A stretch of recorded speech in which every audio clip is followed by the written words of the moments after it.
Hi friends, it's Valerie. Welcome back to another week's What's for Dinner. If you're new here, welcome. I'd love if you would hit that subscribe button so you could join my YouTube family. And if you've been here before, then welcome back, and I appreciate you coming back to watch my videos. This week I've got 3 more dinners for you for What's for Dinner, and I hope you enjoy them. So let's get started. This first recipe is a bacon and cheese dog crescent braid. I'm going to be starting off with 6 hot dogs, and you're just going to go ahead and dice those up into coin-like size pieces.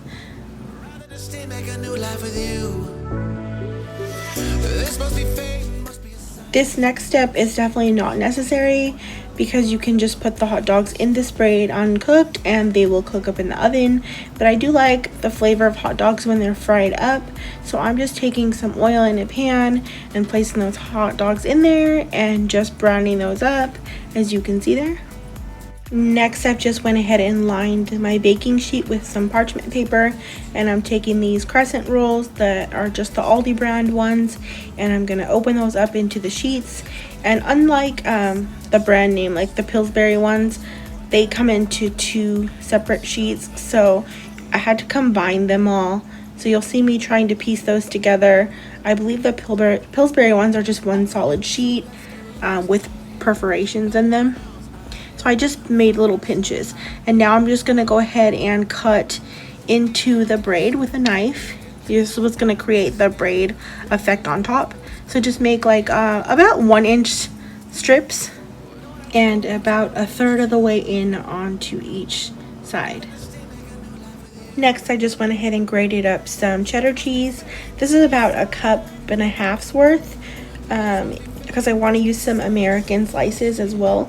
So if you're not going to use any American slices, just go ahead and use 2 cups worth of grated cheddar cheese. So I'm putting about 1 cup's worth just down in the middle of what's going to be my braid, and then you're just going to want to go ahead and top that cheese with your hot dogs, and whether they are fried like mine or you just didn't cook them, just go ahead and place those right on top of your cheese. And then on top of the hot dogs, I'm just adding some bacon bits.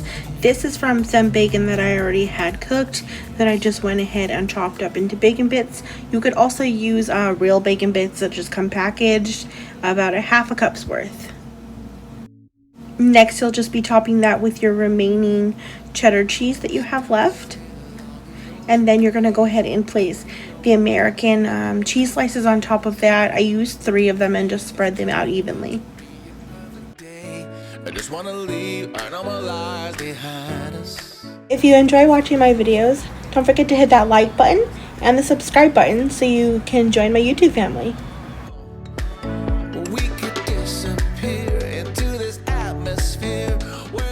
Next, I'm just gonna take those strips of crescent roll and bring them together to the center and pinch them together. And as you can see, I did have some difficulty where the perforations were. They kind of split up on me sometimes, but it was an easy fix just by pinching the dough back together. It's pretty easy, nothing fancy here. I didn't make any cool braid or anything, but just pinching it all together. I had already preheated my oven to 375 degrees, and then you're going to go ahead and just place that in the oven for 18 to 20 minutes or until your crescent dough is nice and golden. And while that baked, I just went ahead and threw together some tater tots in my air fryer because I thought that sounded like a good complimentary side dish to this. And I'm also cooking up some chili beans, and this is just the Aldi brand. I'm just going to go ahead and warm that in a pot, and later on when the crescent braid is done, you're just going to go ahead and top it with that. And this is all of that out of the air fryer and the oven. As you can see, nice and golden brown. This is a very fun and delicious alternative to chili dogs, and we really enjoyed that. This next meal is a ground turkey taco rice skillet. I'm starting off by placing 1 pound of ground turkey into my large skillet here, and I'm just going to be breaking that up with my meat chopping tool. And once that is all broken up, I'm just going to be adding in some diced onion. I believe this was about 1 whole yellow onion that I diced up, and I'm just adding that in there and mixing in with the ground turkey, and you're just going to go ahead and let that soften while the meat continues to brown. Next, I'm just adding in 4 tablespoons of taco seasoning. It's equivalent to 1 packet of taco seasoning. And just go ahead and mix that in so your meat just gets coated with that.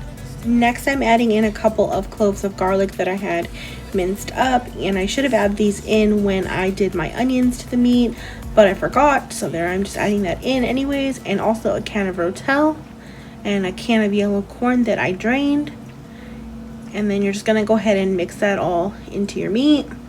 I'm also adding in some pinto beans. I had 1 large can, but you'll just use 1 smaller can of beans and add that in, as well as 3/4 cup long grain white rice and 2 cups of beef broth. Then go ahead and give that a good stir all together, and you're gonna go ahead and bring that to a boil over high heat. And once it reaches boiling, you're gonna go ahead and cover your skillet with the lid and reduce your heat to low, and you're gonna go ahead and cook that for 25 minutes or until there's no more liquid and your rice is cooked. While that was cooking, I just went ahead and decided to prep some ingredients that I would like on top of tacos, like tomatoes and cheese, some green onion, as well as some avocado.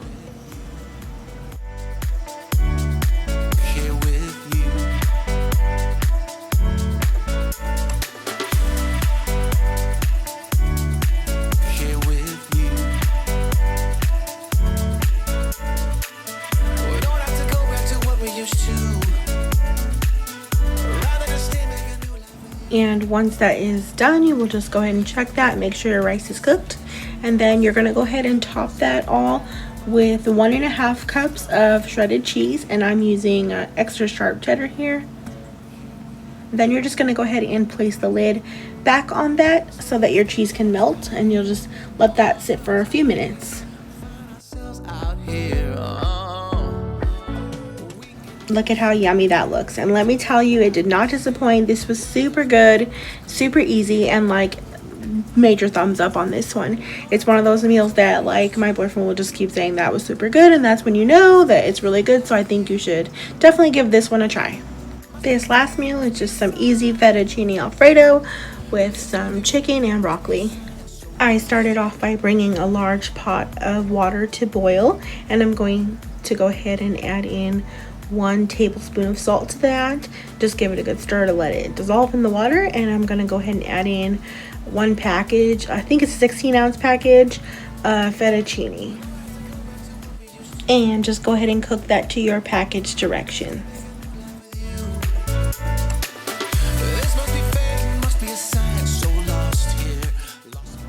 Next, I am just going to be seasoning up about a pound of chicken breast that I went ahead and pounded flat and even, and I'm just putting some salt, pepper, onion powder, garlic powder, paprika, and some garlic herb seasoning.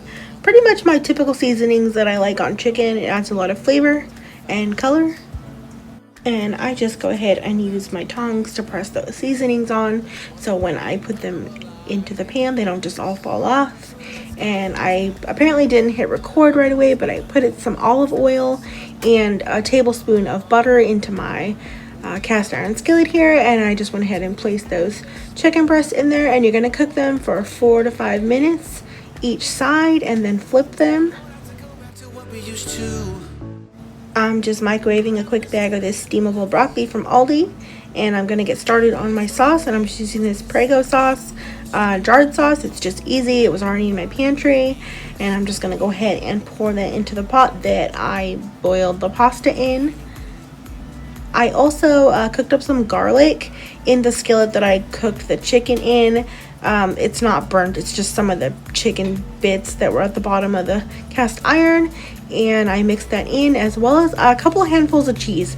I put about a small handful of mozzarella and a small handful of Parmesan cheese because I wanted this to be extra cheesy. It just sounded really good, so I went ahead and add that in. And now I'm just gonna go ahead and add in that cooked fettuccine. I like to add a little at a time and then like mix the cheese into it so it doesn't just clump up. I want it to coat everything evenly, so you'll see me putting some in and then mixing that around and then adding the rest. We could disappear into this atmosphere where this water's clear, yeah. Next, you'll just see me here cutting up my chicken breasts. I like them in bite-sized pieces because I like to have a little bite of chicken with each bite of pasta. You can not cut them at all, or you can just cut them into some larger strips, however you choose.